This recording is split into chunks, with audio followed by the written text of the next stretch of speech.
और राजस्थान यूनिवर्सिटी में तो कम से कम विभाग खुलना चाहिए। किसी भी सरकार ने इस मामले में ध्यान ही नहीं दिया, चाहे कांग्रेस की हो या बीजेपी ने पिछले 3 साल में, अभी 3 साल होने जा रहे हैं इनकी सरकार को, कुछ भी नहीं किया। बीजेपी को हार का डर सता रहा है और निश्चित तौर पे ये लोग हारने जा रहे हैं। अगर ये लोग 86 कॉलोनी के 1.25 लाख लोग अवैध है तो आप वैध मुख्यमंत्री कैसे हो सकते हो?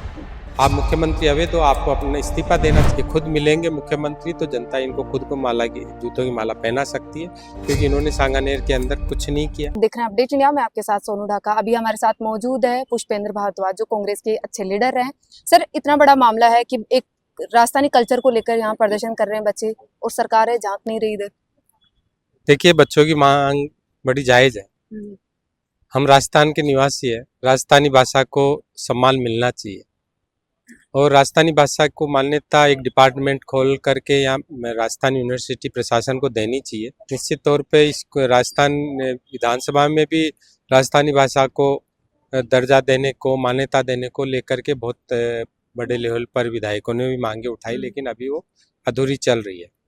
और राजस्थान यूनिवर्सिटी में तो कम से कम विभाग खुलना चाहिए। मैडम ने बोला 2002 में जब जो यूनिवर्सिटी का एक्ट है उसमें अमेंडमेंट होने के बाद में वाइस चांसलर की सीमित पावर्स हो गई, तो हम लोग डायरेक्ट ये डिपार्टमेंट खोल नहीं सकते और इसके खोलने की पावर सरकार के पास है, तो सरकार तक हम बात पहुंचा सकते हैं, जो शायद मेरे ख्याल से बच्चों की बात को पहुंचाएंगे। इतने सालों से कांग्रेस की सरकार रही है और राजस्थानी कल्चर को लेकर भी रही है, लेकिन फिर भी राजस्थान यूनिवर्सिटी में राजस्थानी भाषा का विभाग नहीं रहा। देखिए, किसी भी सरकार ने इस मामले में ध्यान ही नहीं दिया, चाहे कांग्रेस की हो या बीजेपी की हो। यहाँ तो हर 5 साल में सरकार बदलती है, कभी कांग्रेस की कभी बीजेपी की, और एक तरह से बच्चों में भी निष्क्रियता ही रही है कि कभी इस मुद्दे को लेकर के बड़े स्तर पर कभी आंदोलन प्रदर्शन नहीं हुए, नहीं तो कई बड़ी बड़ी बातें मानी गई है तो इनकी बात मानते। और मेरे भी संज्ञान में पहली बार ही आई है कि राजस्थान यूनिवर्सिटी में इस राजस्थानी भाषा का डिपार्टमेंट होना चाहिए, तो कभी मौका मिलेगा तो इन बच्चों की बात जायज मांग को पूरा करवाने का प्रयास करेंगे। सर, हर यूनिवर्सिटी में अगर छात्र संघ चुनाव होते हैं तो कई छात्र नेता निकलते हैं और भविष्य में भी देखा जाता है कि हाँ, हमें राजनीति में अच्छी अपॉर्चुनिटी मिलेगी अगर वो यहाँ से अपना करियर स्टार्ट करते हैं। कई दिनों से जो ये सालों से ये चल रहा है कि छात्र संघ चुनाव नहीं हो रहे, सरकार से क्या कहेंगे? सरकार को इस मामले में संज्ञान लेना चाहिए और राजनीति की, लोकतंत्र की पहली सीढ़ी है छात्र नेतागिरी, तो छात्र संघ के चुनाव होने चाहिए। बहुत सारे फायदे हैं उससे, सरकारों को ज़्यादा दिक्कत नहीं आती है। प्रशासन से, जो राजस्थान यूनिवर्सिटी का जो प्रशासन है उनसे छात्र नेता ही आके निपट ले, उनकी जो समस्याएं हैं छात्रों की, वहाँ सरकार तक बच्चे नहीं जाएंगे। नहीं, अभी चुनाव नहीं होंगे तो बच्चे सरकार तक पहुँचेंगे, वहाँ हल्ला होगा।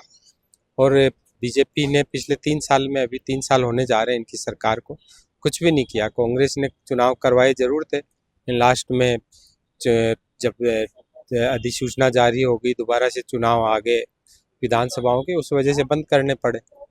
इनको सोचना चाहिए कि ये युवाओं के वोट लेकर के आइए तो युवा शक्ति को मजबूती देने का काम करे, वरना आने वाले समय में इनको परेशानी होने वाली। सर, लगातार है सरकार पंचायती राज चुनाव, जो निकाय चुनाव है, उनको भी आगे खिसका रही है। जैसे अभी सितंबर के लिए बोल रही है, तो क्या कारण हो सकते हैं कि सरकार आगे से आगे इसकी डेट बढ़ा रही है? बीजेपी को हार का डर सता रहा है और निश्चित तौर पे ये लोग हारने जा रहे हैं, इसीलिए बार बार देख रहे हैं कि थोड़ा अनुकूल माहौल बन जाए तो हम लोग चुनाव करवाएं। एक देश एक चुनाव, एक प्रदेश एक चुनाव, इनके जितने भी ये सपूत हैं ये सारे एक ढिंडोरे साबित हो रहे हैं। और ये लोगों को जिस तरह से झूठ कोई पुलिंदा बना के सरकार में आए, ये अब इनकी सरकारें ताश के पत्तों की तरह आने वाले समय में ढह जाएगी। सांगानेर क्षेत्र में सर 87 कॉलोनियों का इतना बड़ा मामला है, आपको नहीं लगता कि आपको भी लोगों के साथ जाना चाहिए, क्योंकि उनके जो घर हैं जहाँ से वो सालों से रह रहे हैं और आज उनको छोड़ने की नौबत आ रही है? देखिए, इस राजस्थान की जनता का वो मुख्यमंत्री क्या भला करेगा जो अपने खुद के विधानसभा की आम जनता को जो त्रस्त होकर देख रहा है और उनको सुकून नहीं दे पा रहा है। और जनता तो वहाँ डरी हुई है। मुख्यमंत्री ने ऐसा डर बिठा रखा है कि यहाँ जो कुछ भी करूँगा मैं करूँगा, विपक्ष के साथ तुम लोग जाकर के मदद मांगोगे तो यहाँ मैं तुम्हारे बर्बाद करके रख दूंगा। तो नतीजा, न्यू सांगानेर रोड कम से कम 50,000 लोगों का पेट पल रहा था, उन 1,000 दुकानों से ध्वस्त कर दी। 86 कॉलोनी वाले लोगों को अवैध बता दिया। मुख्यमंत्री, इनकी सरकार इनका जायज कारण नहीं बता पाई सुप्रीम कोर्ट में कि ये लोग अवैध नहीं है। अगर ये लोग 86 कॉलोनी के 1.25 लाख लोग अवैध है तो आप वैध मुख्यमंत्री कैसे हो सकते हो? आप मुख्यमंत्री हुए तो आपको अपना इस्तीफा देना चाहिए, क्योंकि इन्हीं के वोटों की वजह से तो आज आप एमएलए बने और विधायक बने, और जनता को आपने डरा रखा है। अब जनता धीरे धीरे मुखर हो रही है। जिस तरह से शुरुआत के अंदर जनता ने इनके मुंह पर कालिक पोंछ की और जूते मारे, वो स्थिति अभी तक तो पोस्टरों पे थी।